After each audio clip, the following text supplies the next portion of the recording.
Assalamualaikum warahmatullahi wabarakatuh. Selamat datang di channel saya. Di sini saya akan menceritakan kisah tentang kejadian horor yang terjadi di kamar kos. Mau tahu kisah lengkapnya? Simak dan tonton videonya sampai habis. Dan jangan lupa untuk subscribe, like, dan share. Terima kasih.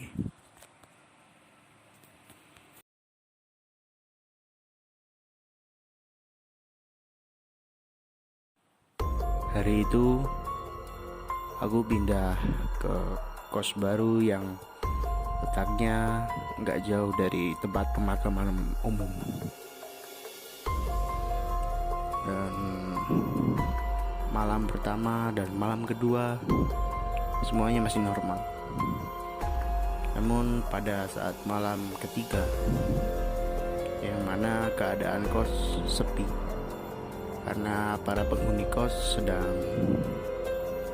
pulang kampung, dan yang tersisa di kos-kosan hanya aku dan pemilik kos yang berada di kamar paling pojok.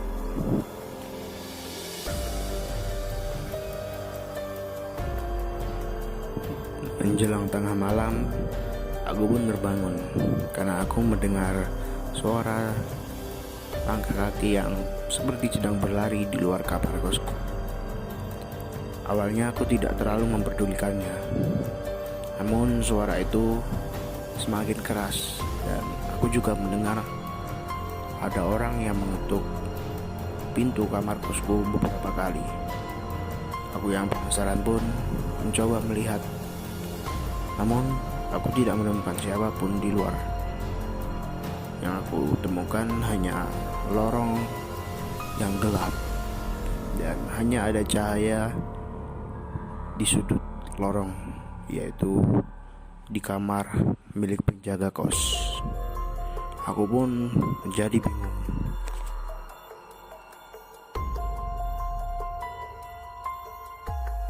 Aku pun mencoba untuk berpikir positif dan kembali mencoba tidur.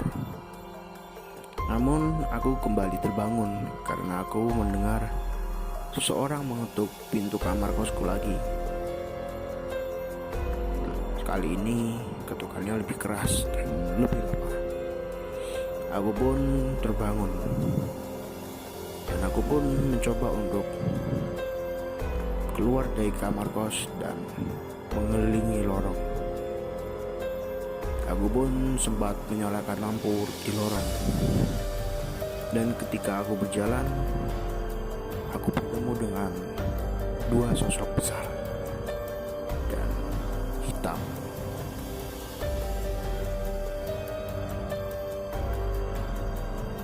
Aku pun hanya bisa terdiam.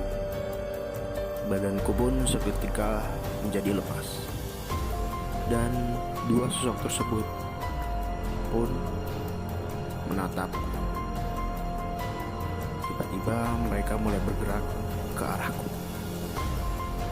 Gerakan yang cepat, seperti mereka sedang berlari menuju ke arahku. Gerakan itu semakin cepat, dan saat ketika mereka sudah sangat dekat dengan tubuhku, tiba-tiba aku pun pingsan dan tak sadarkan diri. Dan pada pagi harinya, aku dibangunkan oleh penjaga kos, yang mana ia menemukanku di depan kamarnya, yang mana kamar milik penjaga kos itu berada di ujung yang berlawanan dengan tempat di mana aku berdiri tadi malam.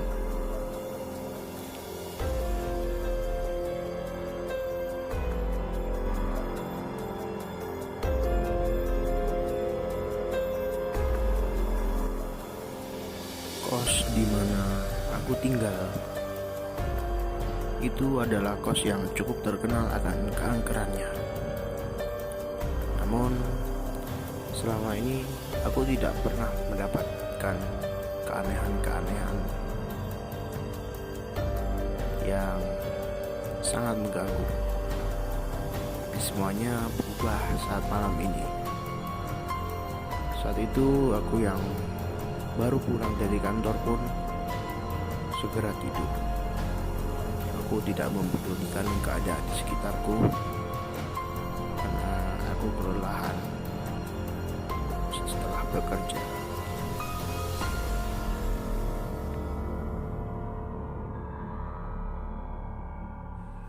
Namun tiba-tiba aku mendengar suara seperti sedang memanggil-manggil namaku.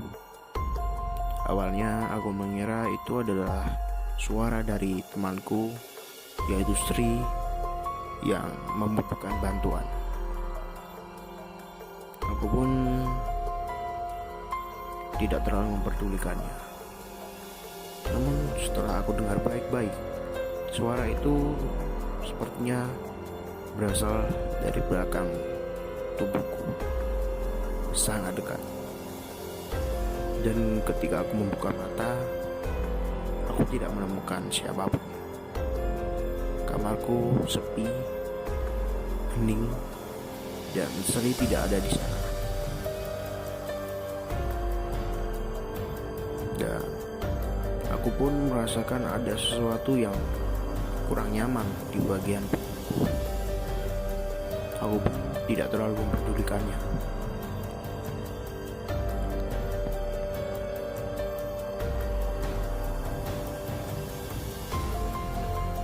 Aku pun mengarahkan tanganku untuk mengambil guling yang berada di sisi lain kasur. Dan saat tanganku menyentuh guling itu, tiba-tiba aku merasa seperti menyentuh tubuh manusia. Aku pun panik.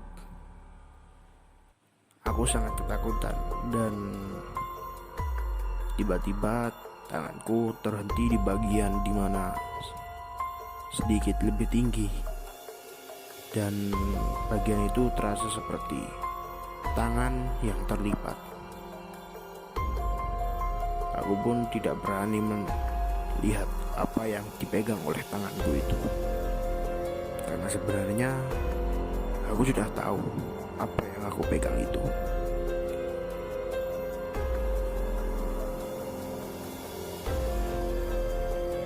Tidak lama kemudian, aku mendengar suaraku kembali dipanggil-panggil. Aku pun merasakan seperti ada yang bergerak di kasurku,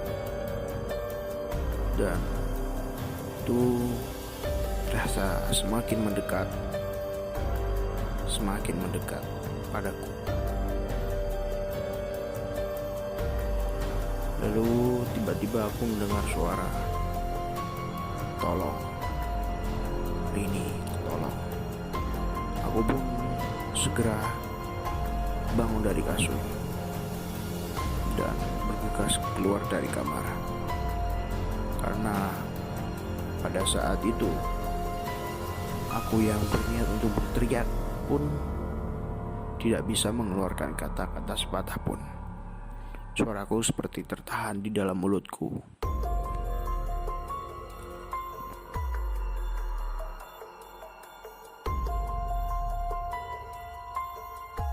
Dan untungnya ada beberapa pemuda yang sedang nongkrong di depan kosku. Aku yang terengah-engah pun segera menenangkan diri.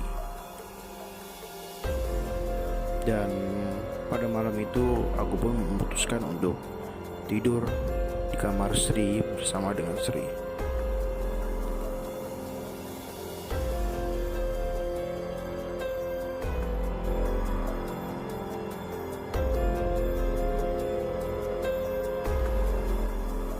Aku selalu mengunci kamar kosku setiap aku keluar dari kos.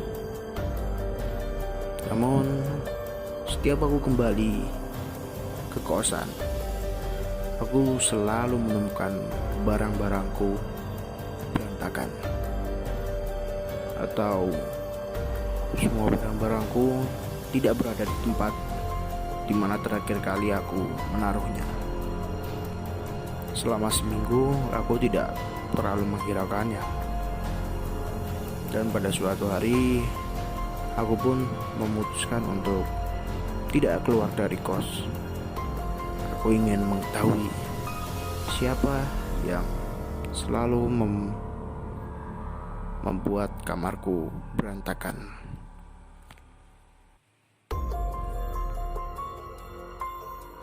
Hari itu aku bangun siang hari dan keadaan di kamarku masih normal saja. Tidak ada hal-hal aneh yang terjadi. Namun ketika jam di dinding menunjukkan pukul 2 siang, aku merasa ada seorang yang mengawasiku di pojok ruangan. Aku yang merasa tidak nyaman pun memutuskan untuk pergi ke dapur dan memasak mie. Setelah aku memasak mie dan masuk kembali ke dalam kamarku, tiba-tiba rak buku yang sebelumnya tertata rapi tiba-tiba berantakan.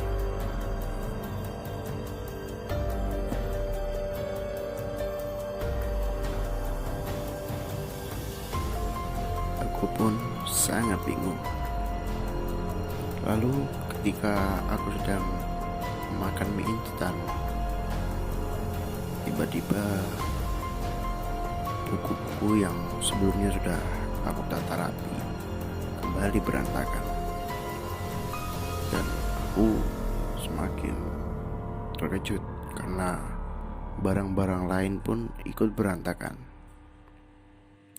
Aku yang sangat panik dan ketakutan pun memutuskan untuk keluar dari kamar. Dan ketika di luar kamar, aku masih mendengar suara barang-barangku yang masih berantakan.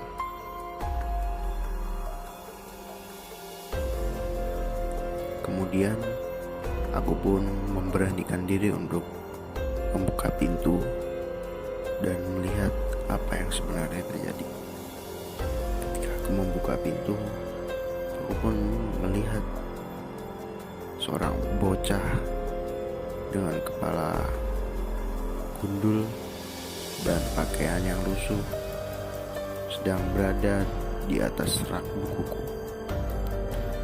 Bocah itu pun menghilang, dan sebelum menghilang ia tersenyum ke arahku.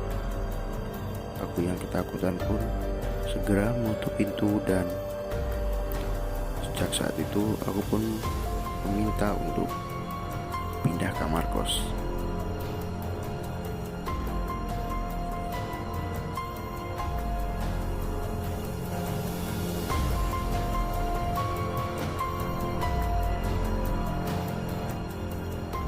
Malam itu aku dan ketiga temanku yang berada di dalam kamar kos sedang kebosanan. Dan tepat malam itu adalah malam Jumat. Tiba-tiba salah seorang dari temanku mengusulkan untuk bermain jalangku. Seketika aku dan salah satu temanku yang lainnya pun langsung saja mengatakan bahwa kami tidak berani. Namun karena kedua temanku yang lainnya terus memaksa, akhirnya kami pun mengikuti saran temanku itu.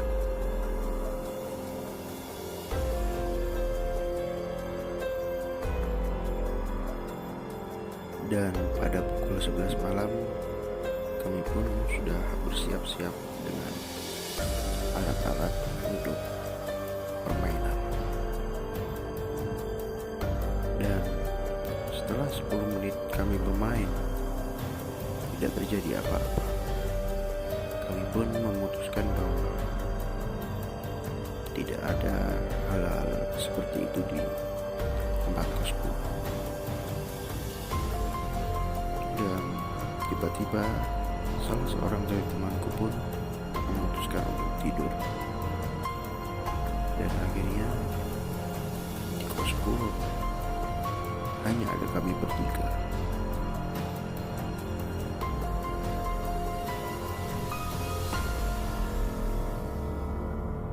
Menjelang pukul 1 malam, kami mendengar seperti ada suara cakar-cakaran di dinding kamar kosku. Awalnya aku mengira itu adalah ulah dari kucing yang sering berkeliaran di kamar kosku. Namun kami juga mendengar suara ketukan pintu di kamar kosku. Salah seorang temanku pun langsung refleks membuka pintu, dan ia tidak menemukan siapapun. Di luar juga tidak ada seseorang, karena semua penghuni kos sudah masuk ke dalam kamar masing-masing. Kami pun mulai panik, dan aku pun meminta teman-temanku untuk tetap berada di dalam kamar bersama-sama.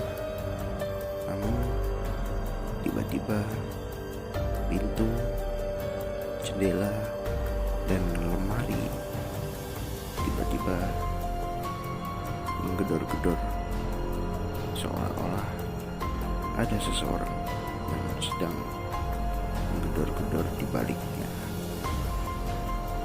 Kami pun sangat panik. Di lain sisi kami ingin keluar dari kamar kosku, tapi tidak berani menemui sosok yang ada di luar. Dan kami pun tidak kuat berada di dalam kamar. Akhirnya kami pun hanya berkumpul di atas kasur dan menutupi diri dengan selimut, berharap tidak terjadi hal-hal yang tidak diinginkan, dan menahan agar tidak mengompol.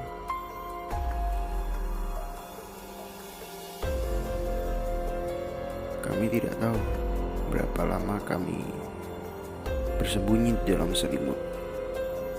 Namun beberapa saat kemudian suara-suara itu menghilang, dan ketika aku membuka selimut, aku menemukan bahwa boneka jelangkung yang kami gunakan sebelumnya telah menghilang. Aku pun mencoba mencarinya keluar kamar, dan setelah aku menemukannya, kami pun sepakat untuk membakar boneka itu. Dan setelah kejadian itu, 3 malam setelahnya, aku tidur berpindah-pindah di kamar teman-teman.